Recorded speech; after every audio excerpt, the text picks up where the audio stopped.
Un an. Lecture du 20 mars. Luc, chapitre 4, versets 1 à 30.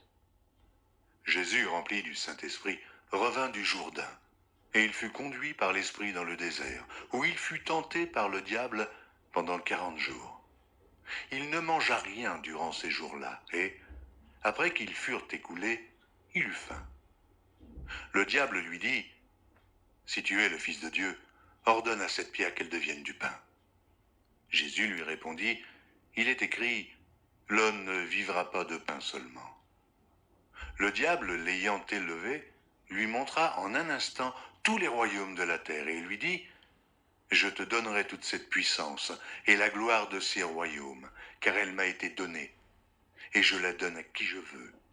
Si donc tu te prosternes devant moi, elle sera toute à toi. » Jésus lui répondit, « Il est écrit, tu adoreras le Seigneur, ton Dieu, et tu le serviras lui seul. » Le diable le conduisit encore à Jérusalem, le plaça sur le haut du temple et lui dit, « Si tu es le Fils de Dieu, jette-toi d'ici en bas, car il est écrit, il donnera des ordres à ses anges à son sujet, afin qu'ils te gardent.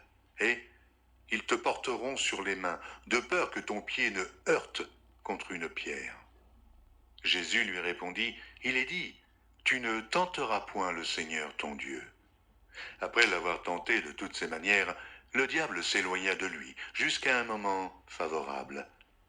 Jésus, revêtu de la puissance de l'Esprit, retourna en Galilée, et sa renommée se répandit dans tout le pays d'alentour. Il enseignait dans les synagogues, et il était glorifié par tous. Il se rendit à Nazareth, où il avait été élevé, et, selon sa coutume, il entra dans la synagogue le jour du Shabbat. Il se leva pour faire la lecture, et on lui remit le livre du prophète Ésaïe. L'ayant déroulé, il trouva l'endroit où il était écrit « L'Esprit du Seigneur est sur moi, parce qu'il m'a oint pour annoncer une bonne nouvelle aux pauvres. Il m'a envoyé pour guérir ceux qui ont le cœur brisé, pour proclamer aux captifs la délivrance et aux aveugles le recouvrement de la vue, pour renvoyer libres les opprimés, pour publier une année de grâce du Seigneur. » Ensuite, il roula le livre, le remit au serviteur et s'assit. Tous ceux qui se trouvaient dans la synagogue avaient les regards fixés sur lui. Alors, il commença à leur dire, « Aujourd'hui, cette parole de l'Écriture que vous venez d'entendre est accomplie. » Et tous lui rendaient témoignage. Ils étaient étonnés des paroles de grâce qui sortaient de sa bouche, et ils disaient, « N'est-ce pas le fils de Joseph ?» Jésus leur dit, « Sans doute vous m'appliquerez ce proverbe, médecin, guéris-toi toi-même. Et vous me direz, fais ici dans ta patrie tout ce que nous avons appris que tu as fait à Capernaum. Mais, ajouta-t-il, je vous le dis en vérité, aucun prophète n'est bien reçu dans sa patrie. Je vous le dis en vérité, il y avait plusieurs veuves en Israël, du temps d'Élie, lorsque le ciel fut fermé 3 ans et 6 mois, et qu'il y eut une grande famine sur toute la terre, et cependant, Élie ne fut envoyé vers aucune d'elles, si ce n'est vers une femme veuve, à Sérepta, dans le pays de Sidon. Il y avait aussi plusieurs lépreux en Israël du temps d'Élisée le prophète, et cependant, aucun d'eux ne fut purifié, si ce n'est Naaman, le Syrien.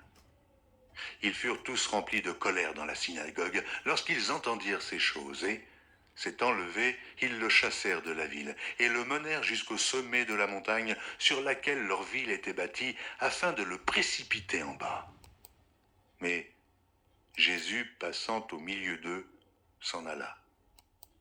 Nombre, chapitre 30. Moïse parla aux chefs des tribus des enfants d'Israël et dit, « Voici ce que l'Éternel ordonne.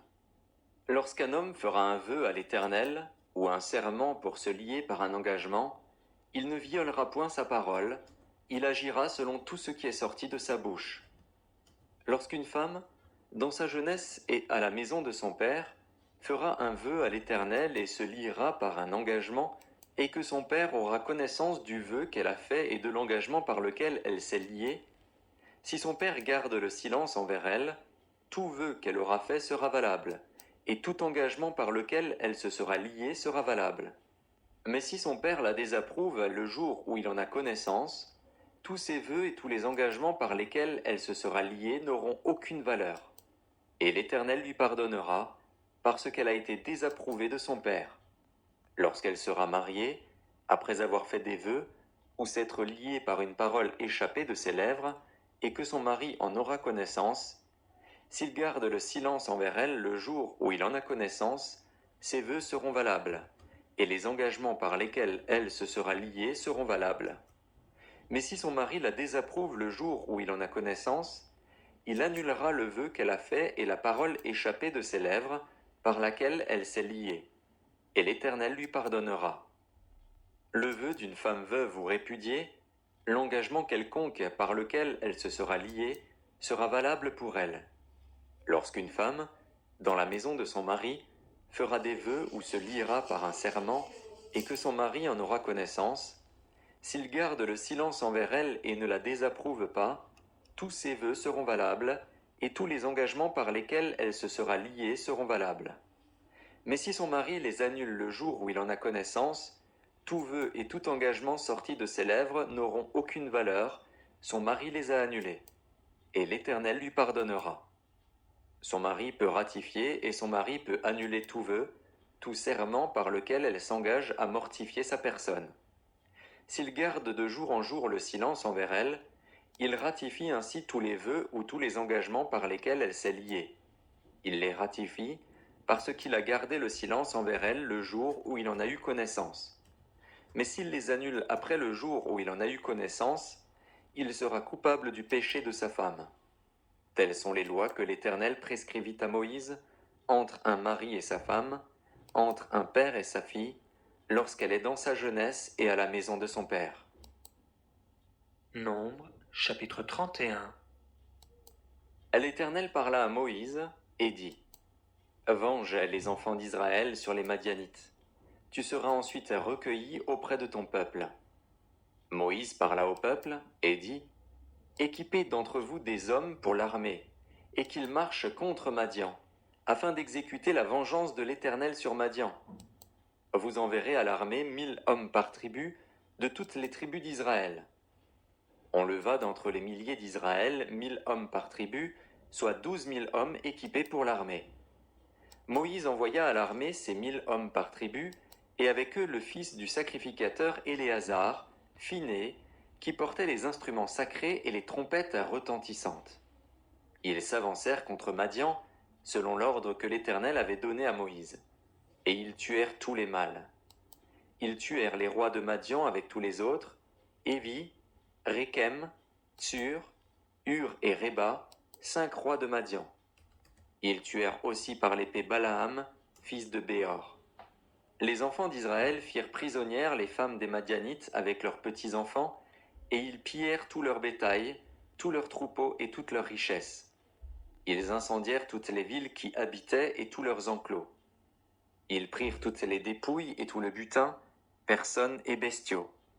Et ils amenèrent les captifs, le butin et les dépouilles, à Moïse, au sacrificateur Éléazar, et à l'assemblée des enfants d'Israël, campés dans les plaines de Moab, près du Jourdain, vis-à-vis de Jéricho. Moïse, le sacrificateur Éléazar, et tous les princes de l'assemblée sortirent au-devant d'eux, hors du camp. Et Moïse s'irrita contre les commandants de l'armée, les chefs de milliers et les chefs de centaines qui revenaient de l'expédition. Il leur dit : Avez-vous laissé la vie à toutes les femmes ? Voici, ce sont elles qui, sur la parole de Balaam, ont entraîné les enfants d'Israël à l'infidélité envers l'Éternel, dans l'affaire de Péor. Et alors éclata la plaie dans l'assemblée de l'Éternel. Maintenant, tuez tout mâle parmi les petits-enfants, et tuez toute femme qui a connu un homme en couchant avec lui. Mais laissez en vie pour vous toutes les filles qui n'ont point connu la couche d'un homme. Et vous, campez pendant 7 jours hors du camp. Tous ceux d'entre vous qui ont tué quelqu'un, et tous ceux qui ont touché un mort, se purifieront le 3e et le 7e jour, eux et vos prisonniers. Vous purifierez aussi tout vêtement, tout objet de peau, tout ouvrage de poil de chèvre et tout ustensile de bois. Le sacrificateur Éléazar dit aux soldats qui étaient allés à la guerre, « Voici ce qui est ordonné par la loi que l'Éternel a prescrite à Moïse. L'or, l'argent, l'airain, le fer, l'étain et le plomb, tout objet qui peut aller au feu, vous le ferez passer par le feu pour le rendre pur. Mais c'est par l'eau de purification que sera purifié tout ce qui ne peut aller au feu. Vous le ferez passer dans l'eau. Vous laverez vos vêtements le 7e jour, et vous serez purs. Ensuite, vous pourrez entrer dans le camp. L'Éternel dit à Moïse, « Fais, avec le sacrificateur Éléazar et les chefs de maison de l'assemblée, le compte du butin, de ce qui a été pris, personnes et bestiaux. Partage le butin entre les combattants qui sont allés à l'armée et toute l'assemblée. Tu prélèveras sur la portion des soldats qui sont allés à l'armée un tribut pour l'Éternel, savoir 1 sur 500, tant des personnes que des bœufs, des ânes et des brebis. Vous le prendrez sur leur moitié, et tu le donneras au sacrificateur Éléazar comme une offrande à l'Éternel. Et sur la moitié qui revient aux enfants d'Israël, tu prendras 1 sur 50, tant des personnes que des bœufs, des ânes et des brebis, de tout animal. Et tu le donneras aux Lévites, qui ont la garde du tabernacle de l'Éternel. » Moïse et le sacrificateur Éléazar firent ce que l'Éternel avait ordonné à Moïse. Le butin, reste du pillage de ceux qui avaient fait partie de l'armée, était de 675 000 brebis, 72 000 bœufs, 61 000 ânes, et 32 000 personnes ou femmes qui n'avaient point connu la couche d'un homme. La moitié, formant la part de ceux qui étaient allés à l'armée, fut de 337 500 brebis, dont 675 pour le tribut à l'Éternel, 36 000 bœufs, dont 72 pour le tribut à l'Éternel, 30 500 ânes, dont 61 pour le tribut à l'Éternel, et 16 000 personnes, dont 32 pour le tribut à l'Éternel. Moïse donna au sacrificateur Éléazar le tribut réservé comme offrande à l'Éternel, selon ce que l'Éternel lui avait ordonné. La moitié qui revenait aux enfants d'Israël, séparée par Moïse de celle des hommes de l'armée, et formant la part de l'assemblée, fut de 337 500 brebis, 36 000 bœufs, 30 500 ânes et 16 000 personnes. Sur cette moitié qui revenait aux enfants d'Israël, Moïse prit 1 sur 50, tant des personnes que des animaux. Et il le donna aux Lévites, qui ont la garde du tabernacle de l'Éternel, selon ce que l'Éternel lui avait ordonné. Les commandants des milliers de l'armée, les chefs de milliers et les chefs de centaines, s'approchèrent de Moïse et lui dirent, « Tes serviteurs ont fait le compte des soldats qui étaient sous nos ordres, et il ne manque pas un homme d'entre nous.